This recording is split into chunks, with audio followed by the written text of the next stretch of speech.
Practically blockchain को first time implement किया था 2009 में, जनवरी 2009 में सतोशी नाकामोटो जी ने। कोई नहीं जानता ये भाई साहब हैं कौन। तो ब्लॉकचेन एक टेक्निक है डेटा को डिसेंट्रलाइज तरीके से स्टोर करने की। डिसेंट्रलाइज का मतलब है कि कोई सेंट्रल एजेंसी डेटा को कंट्रोल नहीं कर रही है। तो भैया क्वेश्चन अब ये आता है कि ब्लॉकचेन हमें चाहिए ही क्यों? Why do we need blockchain? तो इसको एक एग्जांपल से समझते हैं। मोनालिसा की पेंटिंग की वैल्यू बिलियंस में है। ऐसा इसलिए है दोस्तों क्योंकि ये पेंटिंग यूनिक है। कल होके अगर ये पेंटिंग डिजिटल में होती तो इसकी बिलियंस ऑफ कॉपी बन गई होती और वैल्यू उसकी 2 रुपये भी नहीं होती। तो यूनिकनेस की वजह से इसकी वैल्यू है। तो डिजिटल डेटा की सबसे बड़ा प्लस पॉइंट ये है कि इसको कॉपी पेस्ट किया जा सकता है। लेकिन यही प्लस पॉइंट कुछ लोगों के लिए निगेटिव पॉइंट भी होता है। कोई आर्टिस्ट है जिसने बड़ी मेहनत से कुछ पेंटिंग बनाई और उसका कॉपी पेस्ट हो गया तो उसका तो बहुत बड़ा लॉस है। तो इसी प्रॉब्लम को सॉल्व करने के लिए ब्लॉकचेन इन्वेंट किया गया, यानी कि डेटा डिजिटल में इस तरह से स्टोर किया जा सके जिसको चेंज या अल्टर करना ऑलमोस्ट इम्पॉसिबल हो जाए।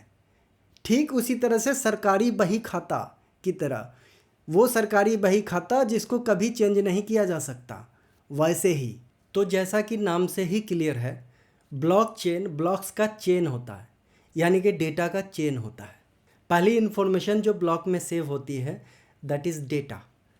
और अगर बिटकॉइन से रिलेटेड ब्लॉकचेन है तो सेंडर डिटेल, रिसीवर डिटेल और अमाउंट सेव होगा। दूसरी इन्फॉर्मेशन जो ब्लॉक में सेव होती है दैट इज़ हैश। हैश बिल्कुल हमारे फिंगरप्रिंट की तरह होता है। जिस तरह से हमारा फिंगरप्रिंट यूनिक है उसी तरह से हर ब्लॉक के लिए उसका हैश यूनिक होता है। जब ब्लॉक क्रिएट होता है उस टाइम में उसका हैश जेनरेट होता है और किसी भी टाइप का कोई चेंज ब्लॉक में उसका हैश को चेंज कर देता है। यानी कि हम हैश के ज़रिए ये डिटेक्ट कर सकते हैं कि डेटा को चेंज या हैक किया गया है कि नहीं।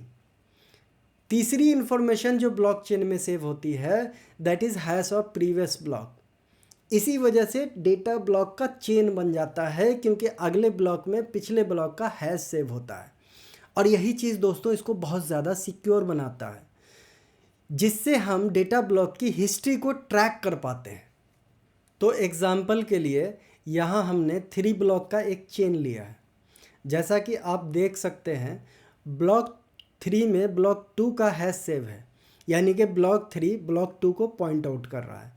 ठीक उसी तरह से ब्लॉक 2 में ब्लॉक 1 का हैश सेव है। एंड जो पहला ब्लॉक होता है वो किसी भी ब्लॉक को पॉइंट आउट नहीं करता है, यानी उसमें किसी प्रीवियस ब्लॉक का हैश सेव नहीं होता है। ये थोड़ा स्पेशल ब्लॉक होता है भाई। इसको हम बोलते हैं genesis block, first block of blockchain. Example के लिए दोस्तों, अगर ब्लॉक 2 में हम किसी भी टाइप का चेंज करते हैं तो ब्लॉक 2 का हैश चेंज हो जाएगा। ब्लॉक 2 का हैश चेंज हो गया तो ब्लॉक 3 का भी हैश चेंज हो जाएगा, क्योंकि ब्लॉक 3 ब्लॉक 2 का हैश सेव करता है। इस तरह से अगले सारे ब्लॉक का हैश चेंज हो जाएगा। यानी कि एक ब्लॉक में किसी टाइप का चेंज करने से अगला सारा ब्लॉक इनवैलिड हो जाएगा। दोस्तों, सिर्फ हैश के ज़रिए सिक्योरिटी को 100% इंश्योर नहीं किया जा सकता, क्योंकि मॉडर्न कंप्यूटर 1 सेकेंड में millions billions of hash calculate कर सकते हैं। यानी कि अगले सारे ब्लॉक जिसके हैश इनवैलिड हो गए हैं टेम्पर करने की वजह से, उन सारे हैश को हम रिकैलकुलेट कर सकते हैं मॉडर्न कंप्यूटर के ज़रिए, जिससे ब्लॉकचेन फिर से वैलिड हो जाएगा। तो इस प्रॉब्लम को डील करने के लिए हमारे पास एक और चीज़ है ब्लॉकचेन में, that is additional layer of security, जिसको हम प्रूफ ऑफ वर्क कहते हैं। Proof of work basically block creation को स्लो करता है। बिटकॉइन के केस में ये टाइम 10 मिनट होता है, यानी कि हर ब्लॉक 10 मिनट बाद जेनरेट होता है।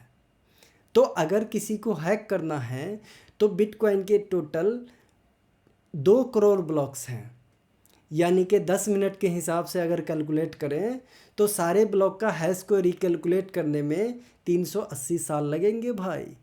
ब्लॉकचेन में एक और सिक्योरिटी होती है that is most important security layer. Blockchain peer to peer distributed network होता है। मतलब ये कि ब्लॉकचेन का डेटा, ब्लॉकचेन की इन्फॉर्मेशन सिर्फ एक कंप्यूटर पे नहीं होती है, बल्कि ब्लॉकचेन से जुड़े जितने भी कंप्यूटर हैं उन सब पे ब्लॉकचेन की फुल कॉपी होती है।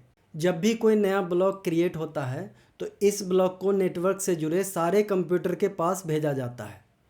ये सारे नेटवर्क के कंप्यूटर आपस में कंसेंसस क्रिएट करते हैं और उस ब्लॉक को टेम्परिंग के लिए टेस्ट करते हैं। अगर किसी भी टाइप की टेम्परिंग होती है ब्लॉक में तो ब्लॉकचेन में उस ब्लॉक को नहीं ऐड किया जाता है, और अगर सब कुछ ठीक होता है तो उस नए ब्लॉक को वेरिफिकेशन के बाद ब्लॉकचेन में ऐड कर दिया जाता है।